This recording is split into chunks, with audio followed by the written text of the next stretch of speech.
O delegado Anselmo tremeu quando Lampião entrou na sala. Não foi tremor pequeno, discreto, do tipo que dá para disfarçar colocando a mão no bolso ou fingindo ajustar o colarinho. Foi tremor violento que sacudiu o corpo inteiro. As mãos batendo na mesa, os ombros chacoalhando, a cabeça balançando como se tivesse levado tapa invisível. E o pior, ele tentou esconder. Tentou segurar o braço que tremia com a outra mão, mas aí a outra mão começou a tremer também. Tentou se levantar, mostrar autoridade, mas as pernas bambearam e ele teve que se segurar na cadeira para não cair. Lampião parou no meio do escritório, a mão que ia para o revólver congelando no ar. Aquilo não era medo. Medo ele conhecia.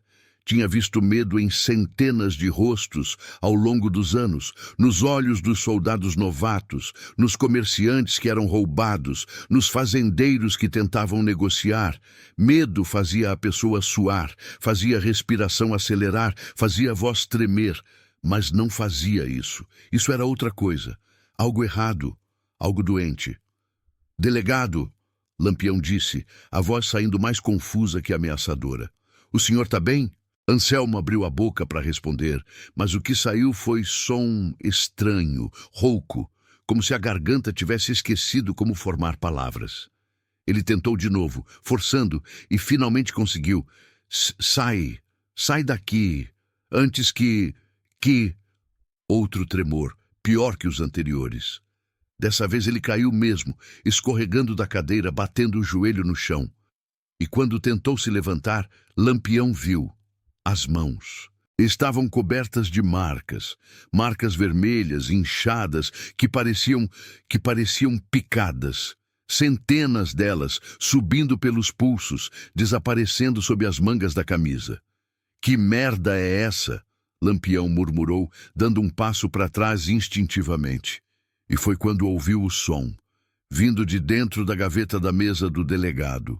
Um som baixo, constante, que fazia o corpo todo querer correr mesmo sem entender por quê. Zunido.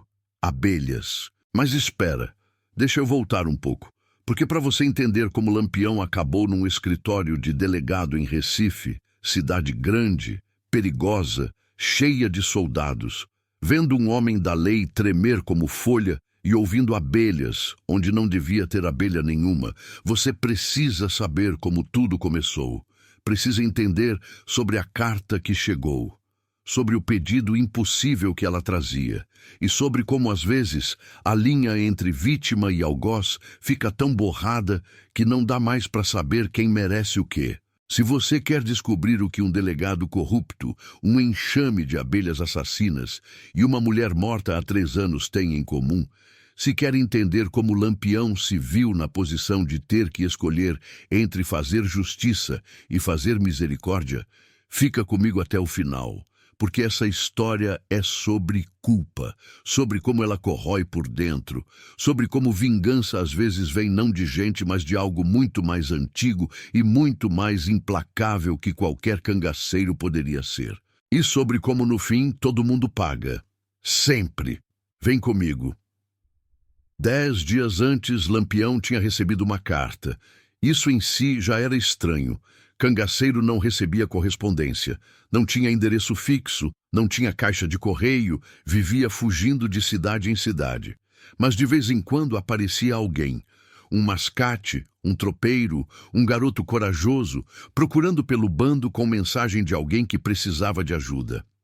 Dessa vez, foi uma senhora velha. Apareceu no acampamento numa tarde de sábado, conduzida por Zé Sereno, que tinha encontrado ela na estrada principal, perguntando por Lampião, o cangaceiro. Devia ter uns 70 anos, roupa preta de luto fechada até o pescoço mesmo com o calor infernal, apoiada numa bengala de madeira gasta. "Meu nome é Genoveva", ela disse quando Lampião a recebeu. A voz era firme apesar da idade. "E vim de Recife para entregar isso." Estendeu um envelope amarelado, dobrado, com selo de cera já quebrado. "Recife?" Lampião repetiu, pegando o envelope com cuidado. "A senhora viajou quantos dias?" 6, de carroça, de cavalo emprestado. a pé quando não tinha nenhum nem outro. Ela se sentou numa pedra sem esperar convite, gemendo quando as articulações reclamaram. E valeu cada minuto se o senhor puder fazer o que minha neta pediu. Sua neta? Leia, vai entender. Lampião abriu o envelope. Dentro tinha 2 folhas de papel fino, escritas com letra caprichada, que tentava ser bonita, mas que ficava tremida em alguns pontos, como se quem escrevesse tivesse chorado enquanto fazia. Começou a ler. Senhor Lampião, meu nome é Joana Ferreira da Costa, e provavelmente, quando o senhor ler isso, eu já estarei morta. Não por doença, não por acidente, mas porque não aguento mais viver com o que fizeram comigo. Antes de continuar, preciso que saiba, não estou pedindo vingança por raiva. Estou pedindo justiça por necessidade. Porque se eu morrer sem que alguém saiba a verdade, sem que alguém faça alguma coisa, ele vai continuar. Vai fazer com outras o que fez comigo. E eu não consigo carregar essa culpa também. 3 anos atrás, eu tinha 19 anos e trabalhava como costureira em Recife. Não era vida rica, mas era honesta. Morava com minha avó, que deve estar aí entregando esta carta. Ajudava nas despesas, sonhava em um dia ter loja própria. Até conhecer o delegado Anselmo Guimarães. Ele veio na loja onde eu trabalhava, querendo encomendar uniforme novo. Era homem bonito, educado, com boa posição. Começou a conversar comigo, a fazer galanteios. Eu, boba, achei que fosse interesse genuíno. 3 semanas depois ele me convidou para jantar. Aceitei. Fomos num restaurante bom, ele foi cavalheiro, pagou tudo. No final, ofereceu-me levar em casa. E foi aí que tudo mudou. No caminho, ele parou num lugar escuro. Disse que queria conversar, mas não era a conversa que ele queria. Tentei resistir. Juro que tentei. Mas ele era forte e eu era só uma moça pequena que nunca tinha aprendido a lutar. E ele tinha revólver na cintura e deixou bem claro que se eu gritasse, se eu contasse para alguém, ele sabia onde minha avó morava. Então, eu não gritei. Depois ele me deixou em casa como se nada tivesse acontecido. Como se eu não estivesse sangrando, tremendo, destruída por dentro. Pensei que fosse fim. Que ele ia embora e nunca mais ia ver. Mas não foi. Ele voltou, toda semana, às vezes 2 vezes por semana, sempre com a mesma ameaça. Se eu contasse, se eu resistisse, minha avó ia pagar. Durou 1 ano. 1 ano inteiro sendo usada por ele. 1 ano aguentando porque eu achava que estava protegendo a vovó. 1 ano morrendo por dentro aos poucos, até que engravidei. Quando contei para ele, sabe o que fez? Riu. Riu e disse que eu tinha que resolver isso. Me deu dinheiro para procurar uma parteira que fizesse sumir. Mas eu não consegui. Não por religião, não por moralidade. Só não consegui. Então ele resolveu do jeito dele. Me levou até uma clínica clandestina. Um lugar imundo nos fundos de um boteco. Deixou lá com um homem bêbado que mal conseguia segurar os instrumentos. E o que aconteceu naquele lugar? O que fizeram comigo? Não consigo escrever. Só posso dizer que sobrevivi, mas alguma coisa dentro de mim morreu naquele dia. Alguma coisa que nunca vai voltar. Desde então tento viver, mas não é viver, é só existir. Cada dia pesando mais que o anterior, cada noite sonhando com aquele lugar, aquele homem bêbado, a dor. Tentei denunciar. Fui em outra delegacia, falei com outro delegado. Sabe o que ele disse?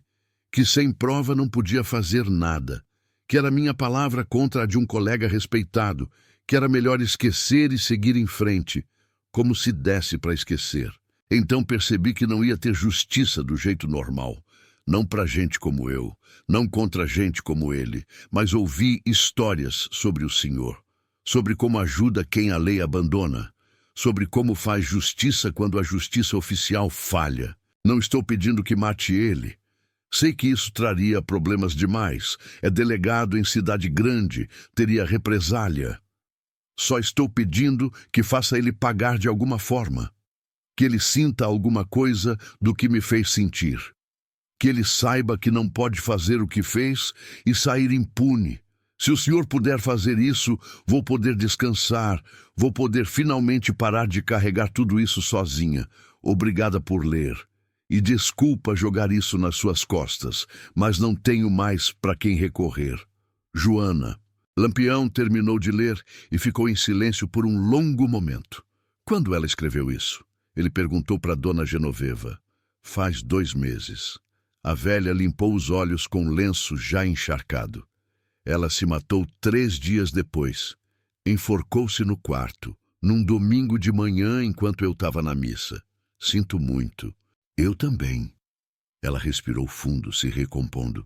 Encontrei a carta escondida numa gaveta. Estava endereçada para o senhor com instruções de como tentar achar. Então vim. Porque ela pediu. E por quê? Porque ela estava certa. Certa sobre o quê? Sobre ele continuar. Genoveva olhou direto nos olhos de Lampião. 2 semanas depois que minha Joana morreu, apareceu outra menina, 15 anos. Costureira também. Chorando, pedindo ajuda, dizendo que o delegado Anselmo tinha feito coisas com ela. Mesma história, mesmas ameaças. Lampião sentiu raiva crescer no peito. E nada. A mãe da menina tentou denunciar. Sabe o que aconteceu? Ameaçaram ela. Disseram que se continuasse espalhando mentiras sobre um delegado respeitável, a família inteira ia para a cadeia. Então ela parou. E o delegado continua solto. Continua fazendo. Quantas? Maria Bonita perguntou. Tinha aparecido durante a leitura, tinha ouvido tudo, e o rosto dela estava pálido de raiva contida. Quantas meninas você sabe que ele fez isso? Que eu sei com certeza? 4, contando minha neta. Mas ouvi rumores de mais, muito mais. Genoveva se levantou com esforço. Então vim pedir. Não para matar. Sei que isso seria guerra com a polícia inteira, mas para fazer alguma coisa. Qualquer coisa. Para ele parar. Lampião dobrou a carta devagar. A gente vai fazer, ele disse. E não era promessa vazia. Era certeza. Mas fazer o quê? Essa era a pergunta que o perseguiu pelos próximos 3 dias. Não podemos só invadir Recife e matar o desgraçado. Meia-noite apontou quando discutiam ao redor da fogueira. É cidade grande, tem polícia em todo canto, guarnição do exército. A gente não sai vivo. E mesmo se saísse, Zé Sereno adicionou, a represália seria brutal. Viriam atrás do bando com tudo, caçariam a gente até o fim. Mas a gente também não pode deixar passar, Corisco disse. Esse desgraçado tá usando o distintivo para fazer maldade. Tá destruindo meninas. E ninguém tá fazendo nada. Exatamente, Maria Bonita concordou. Então a gente tem que fazer. Só precisa ser esperto. Esperto como? Lampião perguntou. Foi ela quem teve a ideia. A gente não mata ele, a gente faz pior. Pior como? A gente expõe ele, faz todo mundo saber o que ele é, destrói a reputação dele de forma que não tem como voltar. Ela se inclinou para frente. Mas primeiro, a gente precisa de prova, de testemunhas, de algo que não dá para ignorar. E como consegue isso? Indo até lá, conversando com as meninas que ele machucou, juntando histórias, e depois... Ela sorriu, mas não tinha alegria ali. Depois a gente faz ele confessar. Levou 1 semana para organizar. Lampião foi até Recife disfarçado de comerciante de couro, roupa comum, sem arma visível, com documentos falsos bem feitos que tinham comprado de um falsificador em Caruaru. Maria Bonita foi junto, fingindo ser esposa. O resto do bando ficou acampado a 2 léguas da cidade, prontos para entrar se precisasse. Recife era maior que qualquer cidade que Lampião já tinha visto. Ruas largas, prédios de 2, 3 andares, bondes elétricos passando cheios de gente. Tinha luz na rua, tinha lojas com vitrines de vidro, tinha gente vestida com roupa cara demais para ser real. E tinha pobreza também, nos becos, nas favelas que se espremiam entre os prédios bonitos, crianças descalças pedindo esmola, mulheres vendendo o que podiam para sobreviver, mendigos dormindo em vão de porta. É sempre assim, Maria Bonita murmurou enquanto caminhavam. Cidade grande, rico muito rico, pobre muito pobre, e nada entre os dois. Encontraram onde Joana tinha trabalhado, uma alfaiataria pequena na Rua da Aurora. A dona era mulher na casa dos 50, magra como vara, com olhos cansados de quem trabalha demais e dorme pouco. Joana? Ela repetiu quando o Lampião perguntou. Coitada, menina boa, trabalhadora. Quando soube que tinha se matado, chorei 3 dias. A senhora sabe por quê? A mulher olhou para os lados como se checando se tinha alguém ouvindo. Depois baixou a voz. Sei, ela me contou, sobre o delegado, sobre o que ele fez. Os olhos encheram de lágrimas. E eu não fiz nada, porque tinha medo, porque não queria problema. E agora ela está morta e eu tenho que viver sabendo que podia ter ajudado. Tem outras meninas? Maria Bonita perguntou suavemente. Outras que ele fez a mesma coisa? Silêncio longo. Depois um aceno. Tem. Conheço pelo menos 3. Todas costureiras, todas jovens, todas com a mesma história. Ele convida para sair. Parece educado. Depois mostra quem é de verdade. A gente pode falar com elas? Podem, mas não sei se vão querer. Tem vergonha, tem medo. Conseguiram falar com 2 das 3. A primeira era menina de 16 anos, chamada Rosalina. Pequena, magra, com olhos grandes, que não paravam de olhar para a porta, como se esperasse alguém entrar e atacar a qualquer momento. Ele disse que se eu contasse para alguém ia prender minha mãe. Ela sussurrou, as mãos tremendo, segurando a xícara de café. Disse que inventava crime, plantava prova, e ela apodreceria na cadeia.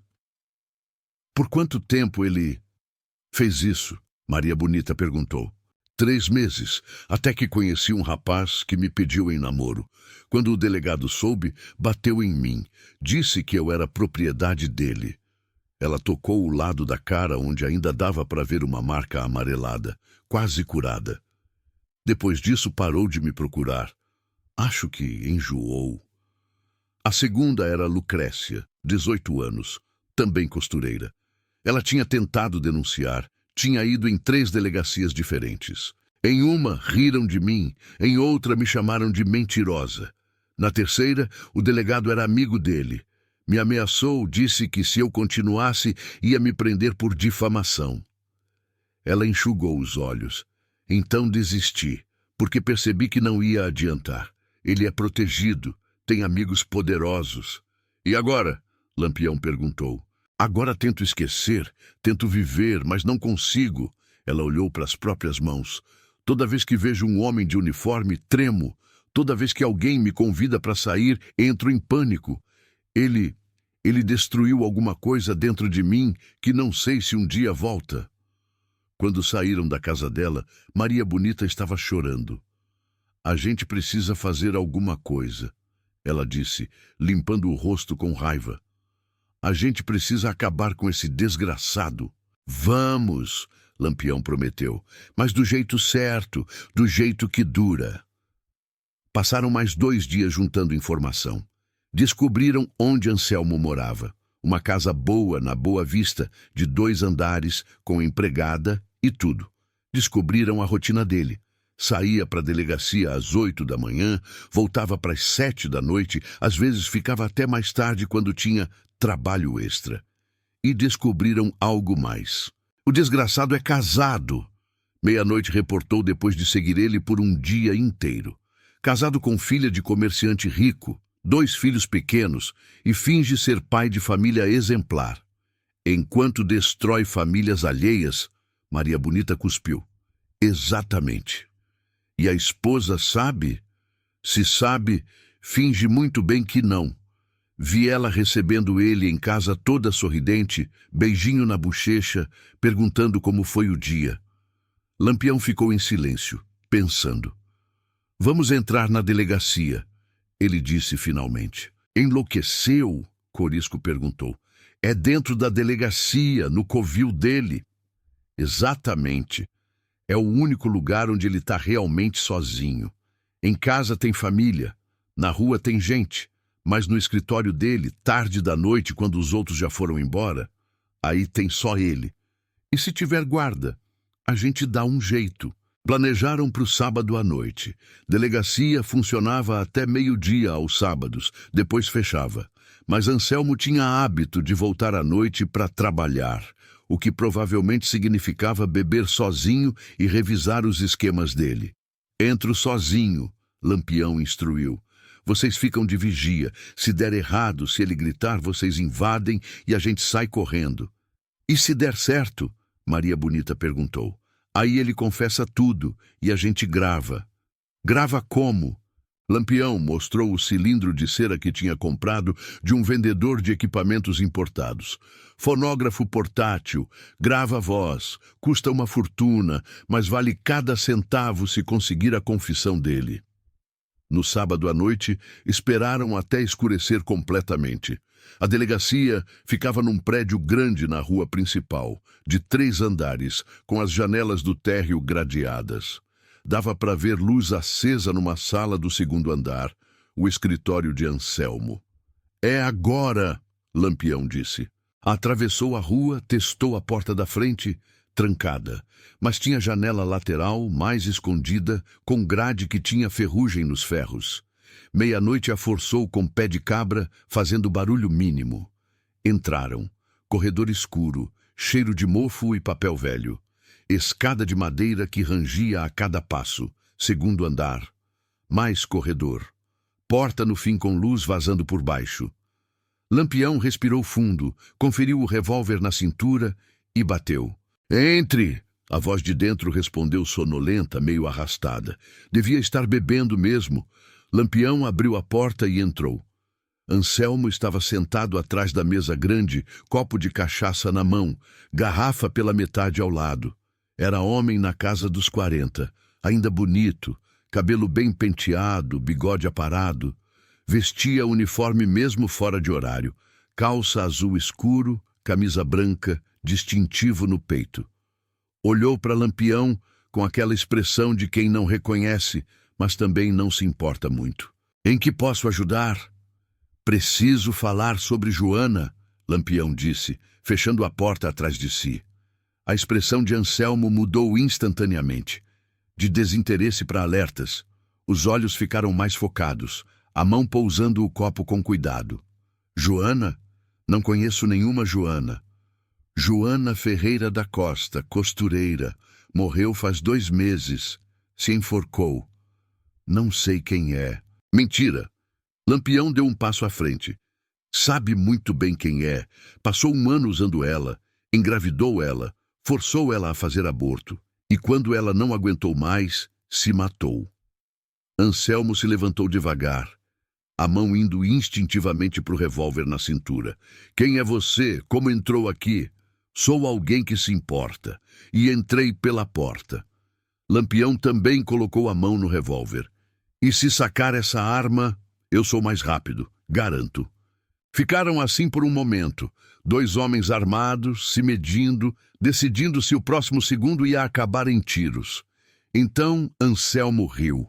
Não era riso nervoso, era riso de quem achou graça de verdade. Você tá fazendo isso por causa de uma puta? Sério?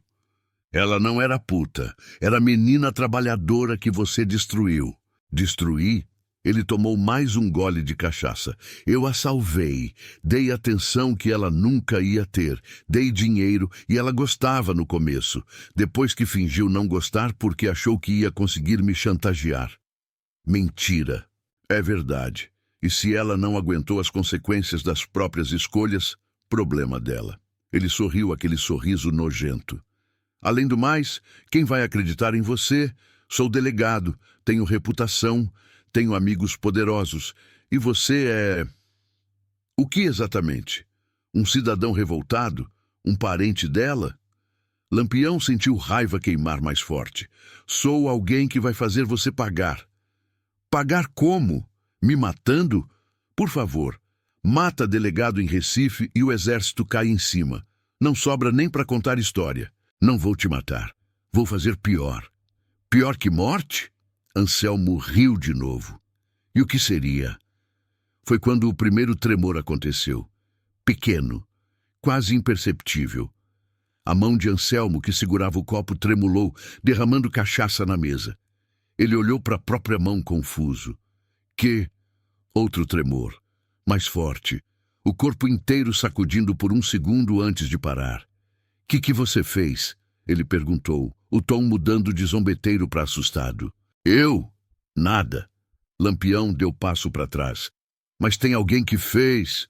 Quem? Do que está falando? E foi quando ouviram, vindo de dentro da gaveta da mesa, um som baixo, crescendo, ficando mais alto. Zunido. Anselmo arregalou os olhos.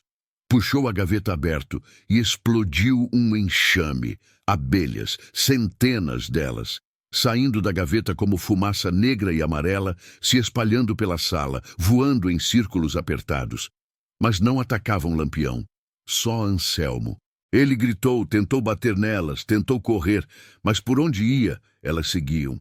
Pousavam no rosto dele, nos braços, no pescoço e começaram a picar. 1, 2, 10, 20. Tira elas de mim! Ele berrou, se jogando no chão, rolando, tentando esmagar. Tira! Lampião olhou para a cena chocado. Não tinha feito aquilo. Não tinha como ter feito. De onde tinham vindo aquelas abelhas? Foi quando viu, no canto da sala, meio transparente, meio sólida, uma figura, mulher jovem, vestido simples, cabelo solto e olhos cheios de dor e raiva e justiça. Joana. Ela olhou para Lampião e sorriu. Não era sorriso alegre. Era sorriso de quem finalmente tinha conseguido fazer algo sobre a própria dor. Depois sumiu, como fumaça, como se nunca tivesse estado lá. As abelhas continuaram. Anselmo estava no chão agora, convulsionando, o rosto inchando, os braços cobertos de marcas vermelhas que pareciam queimaduras. Para, por favor, eu confesso, eu fiz tudo. Só para. Lampião tinha esquecido do fonógrafo. Puxou ele do bolso com mãos tremendo. Ligou, colocou perto de Anselmo. Fala de novo, confessa.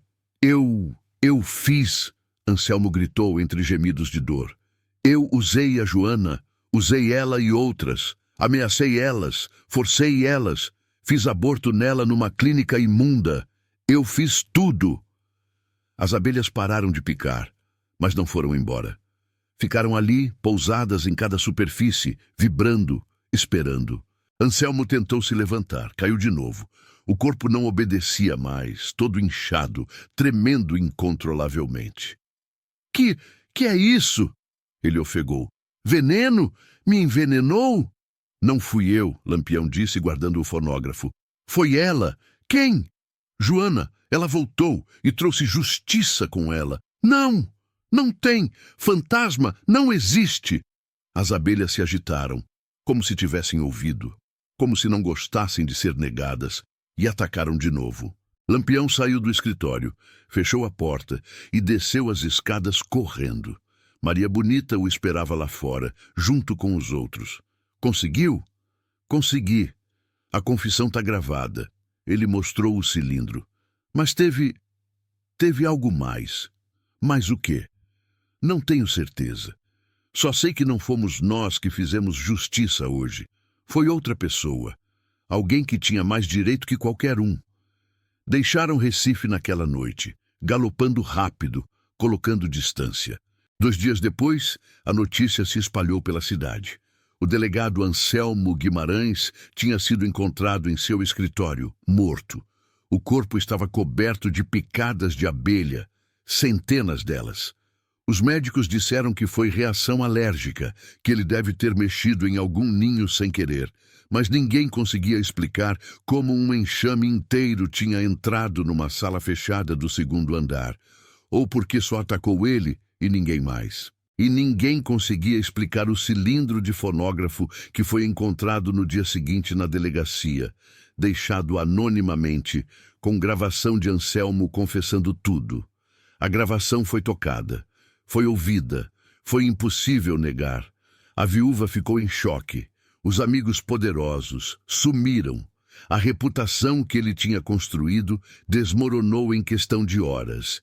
E as meninas começaram a falar, uma por uma, contando suas histórias, agora que sabiam que iam ser acreditadas. Rosalina, Lucrécia, mais 3 que não tinham falado antes, e outras ainda de cidades vizinhas que tinham sofrido nas mãos de Anselmo quando ele trabalhava em outras delegacias. No total, foram 13 meninas que ele tinha destruído. Todas menores de 20 anos, todas trabalhadoras honestas, todas agora podendo finalmente começar a curar, sabendo que a verdade tinha sido revelada. Dona Genoveva ouviu a notícia e chorou. Minha neta pode descansar, ela disse para o padre. Justiça foi feita, não da forma que eu esperava, mas foi feita. Lampião nunca contou o que realmente viu naquela sala. Não contou sobre a figura transparente, sobre o sorriso de Joana, sobre como as abelhas pareciam seguir comando invisível. Alguns do bando notaram que ele ficou mais quieto depois daquilo, mais pensativo. Que foi? Maria Bonita perguntou uma noite. O que aconteceu lá? Aprendi algo, ele respondeu. O quê? Que justiça tem muitas formas, e às vezes não vem de gente, vem de algo mais antigo, algo que a gente não entende, mas que existe mesmo assim. Tu acha que foi ela? De verdade? Acho, não sei como, mas acho que sim. Ele olhou para o céu estrelado. E acho que ela mereceu fazer, mereceu ter esse momento de acertar as contas. E o delegado, mereceu morrer daquele jeito? Lampião ficou em silêncio por um longo momento. Sim, ele disse finalmente, mereceu cada picada, cada segundo de dor, porque deu dor pior para meninas inocentes, e porque ia continuar se ninguém parasse. Anos depois, a história se espalhou. A história do delegado que foi morto por abelhas. Alguns diziam que foi acidente, outros diziam que foi assassinato criativo. Mas os mais velhos, os que conheciam as histórias antigas do sertão, diziam outra coisa. Diziam que foi vingança de além, que a menina que ele tinha destruído voltou para fazer justiça, que chamou um enxame que nunca seria encontrado porque não era desse mundo. Abelhas sempre souberam, as velhas diziam.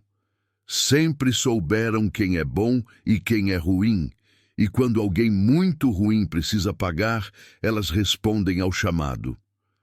Rosalina, uma das sobreviventes, anos depois, se casou e teve filhos.